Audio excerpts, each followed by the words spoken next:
እጅግ አሳዛኝ የተባለ መረጃ ተሰምቷል። የቅድስት ክርስቶስ ሰምራን ዓመታዊ የዋዜማ በዓል ለማክበር በጣና ሐይቅ ላይ በጉዞ ላይ የነበሩ የኦርቶዶክስ ተዋሕዶ እምነት ተከታዮችን የጫነች ጀልባ ድንገተኛ መስመጥ አደጋ እንደደረሰባት ተገልጿል።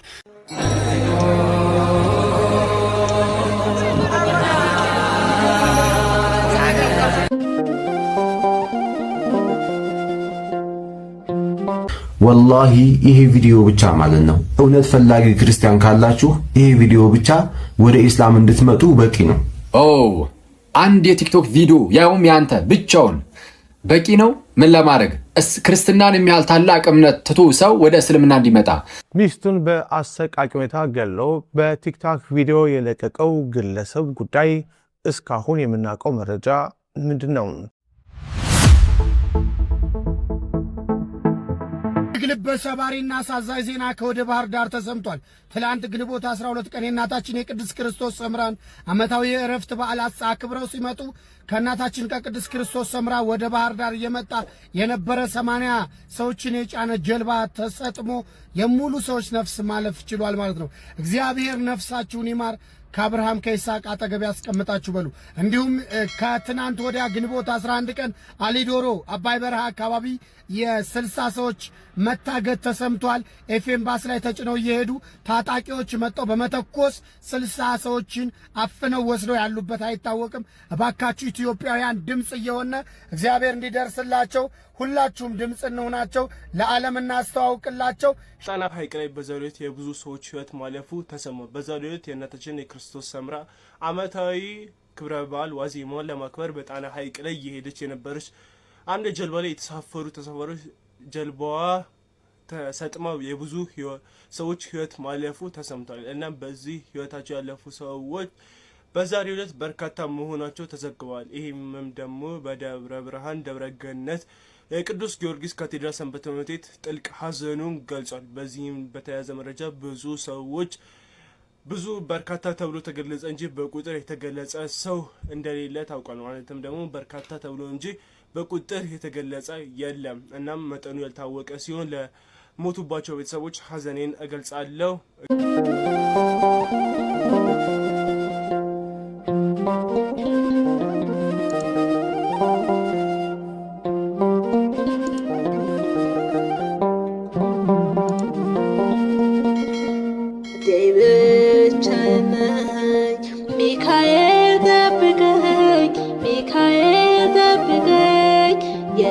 ዛሬም የባለፈው አይነት ስህተት እንዳንፈጽም ጥንቃቄ እናድርግ። ይህን ቪዲዮ በአጭር ጊዜ ለብዙዎች ሼር እያደረጋችሁ አድርሱልኝ።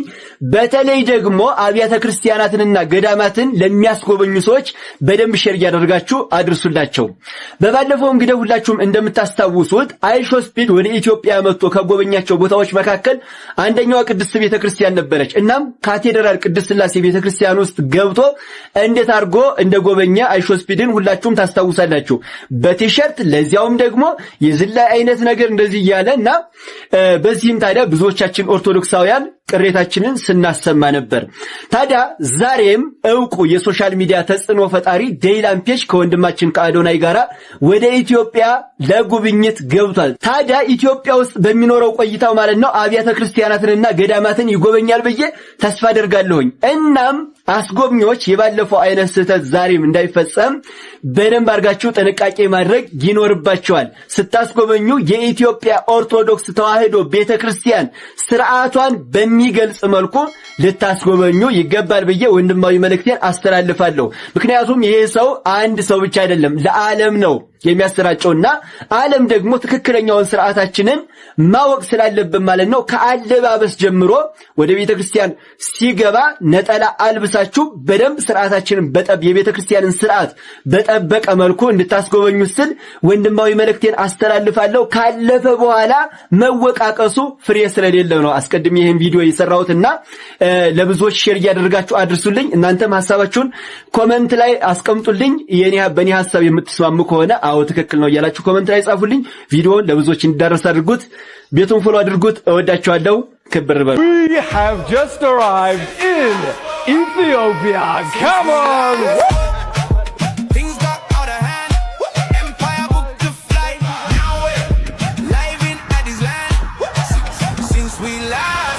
Things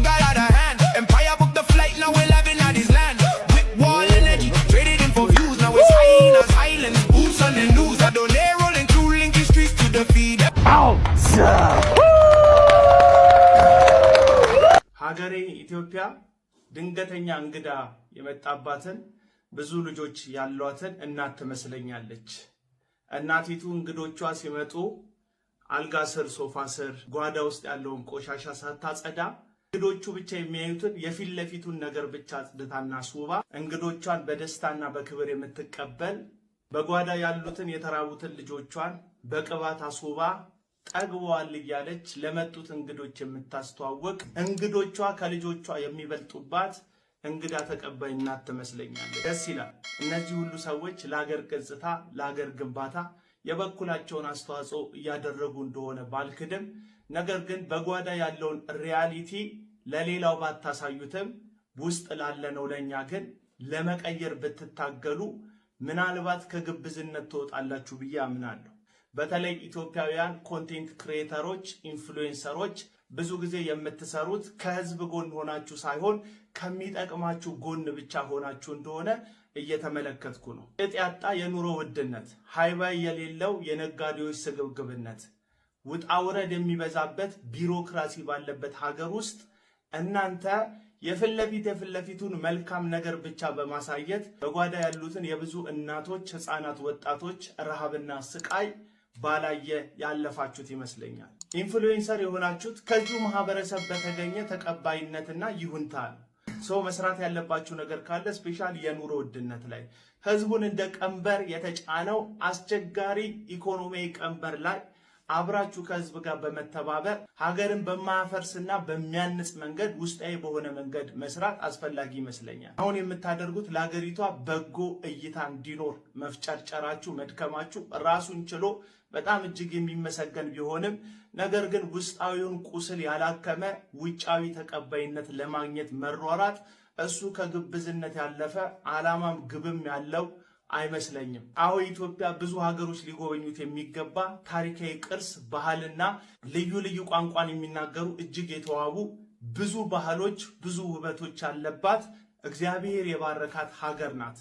ነገር ግን በራሳችን ስንፍናና ራስ ወዳድነት ይህንን ባህል የተሸከመውን ማህበረሰብ ኢኮኖሚ እንዲያጎብጠው አድርገን ቀና ማለት እስካይችል ድረስ ኑሮ እያንተፋተፈው ያለበት ሁኔታ ላይ ያለ ነው።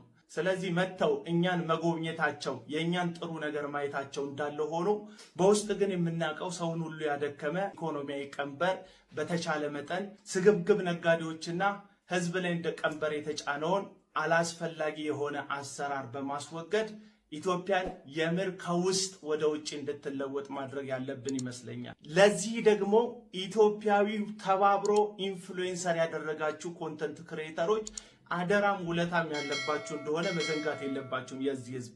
ስለዚህ ገጽታ ለመገንባት የኢትዮጵያን መልካም ጎን ለማሳየት የምትችሉትን ያክል መስራታችሁ የሚያስመሰግናችሁ ቢሆንም ነገር ግን በውስጥ በኩል ያለውን ቁስል ያላከመ ውጫዊ ተቀባይነት ለማግኘት መንተፋተፍ አሁንም ግብዝነት እንደሆነ ልነግራችሁ ፈልጋለሁ።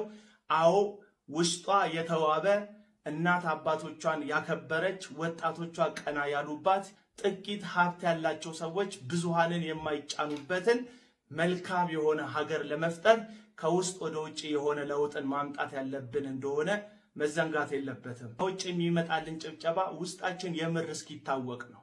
ውስጣችንን አክመን ወንበር ላይ የተቀመጡ ስግብግብ ሹመኞችንና በቃኝ የማያውቁ ስግብግብ ነጋዴዎችን አደብ አስገዝተን ለሁላችንም እኩል ሀብቷንም በረከቷንም የምትሰጠንን ኢትዮጵያን እስክንገነባ ድረስ ሽንገላ ላይ ሳይሆን እውነታ ላይ ቆመን አብረን ተያይዘን መስራት ያለብን ይመስለኛል። ስለዚህ ኢንፍሉዌንሰሮች አሁንም ይህ ህዝብ ከእናንተ የሚጠብቀው እንግዳ መጥቶባት ፊት ለፊቱን አጽድታ ከአልጋ ስርና ከሶፋ ስር ያለውን ቆሻሻ እንደደበቀች ሰነፍ እንግዳ ተቀባይ የሆነችን ምድር መፍጠር ሳይሆን የምር ውስጧም ውጫዋም ያማረ ሁሉም ሊወዷት የሚችልን የተባበረች ኢትዮጵያን አንድ ላይ ሆነን መገንባት ነው ያለብን። ለዚህ ደግሞ የህዝብ አደራ ጊዜ የሰጣችሁ ኢንፍሉዌንሰሮች ላይ ወድቋል። ይህንን ማድረጋችሁ በጎ ነው። ነገር ግን ከውስጥ እንድትጀምሩ ነው ይህንን ቪዲዮ የሰራሁት። ይመቻችሁ። ሚስቱን በአሰቃቂ ሁኔታ ገለው በቲክቶክ ቪዲዮ የለቀቀው ግለሰብ ጉዳይ እስካሁን የምናውቀው መረጃ ምንድን ነው? ጉዳዩ በአዲስ አበባ የተፈጸመ አነጋጋሪ ጉዳይ ነው። ሙሉ መረጃውን አቀርባለሁ። በአዲስ አበባ አየር ጤና አካባቢ በሚገኝ አማኒ ሆቴል ውስጥ እሁድ ሚያዝያ 12 ቀን 2018 ዓ.ም ምሽት የልጆቹ እናት የሆነችውን ባለቤቱን አለሚቱ ሸጋውን በአሰቃቂ ሁኔታ ከገደለ በኋላ የሟችን አስክሬን በመቅረጽና የጽሑፍ ዛቻ በማከል ለቤተሰቦቹ ሲልክ የነበረው ተጠርጣሪው ደሳለኝ ሽመልስ በቁጥጥር ስር መዋሉን የአዲስ አበባ ፖሊስ አስታውቋል። የተያዘው ደግሞ በጉራጌ ዞን ውስጥ ነው። ተጠርጣሪው በጉራጌ ዞን ጉታዘር ወለኔ ወረዳ መለል አምባ ከተማ በቁጥጥር ስር የዋለ ሲሆን ከአዲስ አበባ የሄዱ የአዲስ አበባ ፖሊስ አባላትም ግለሰቡን ይዘው ወደ መዲናዋ ተመልሰዋል። የሟች ወላጅ አባት የሆኑት አርሶ አደሩ አቶ ሸጋው ደሳለኝ ገዳዩ በቁጥጥር ስር መዋሉን ሲሰሙ የተሰማቸውን ስሜትና የበዛ ሐዘናቸውንም ለኢትዮጵያ ሕዝብ አስተላልፈዋል።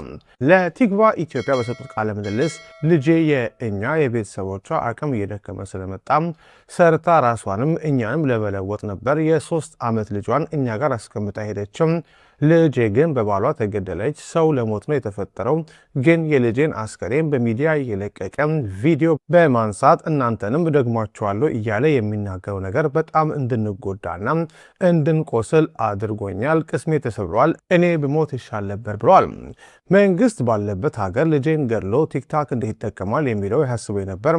አሁን ግን ገዳዩ በፖሊስ መያዙ ሰማ ሟች ልጄን አለሚቱን በህይወት እንዳገኘዋት ተሰምቶኛል። አሁን ግን ወንጀሉም እንደ ማንኛውም ወንጀል ተቃሎ እንዳይታይ እፈልጋለሁ፣ ፍትህ ማግኘት እፈልጋለሁ ሲሉ ተናግረዋል።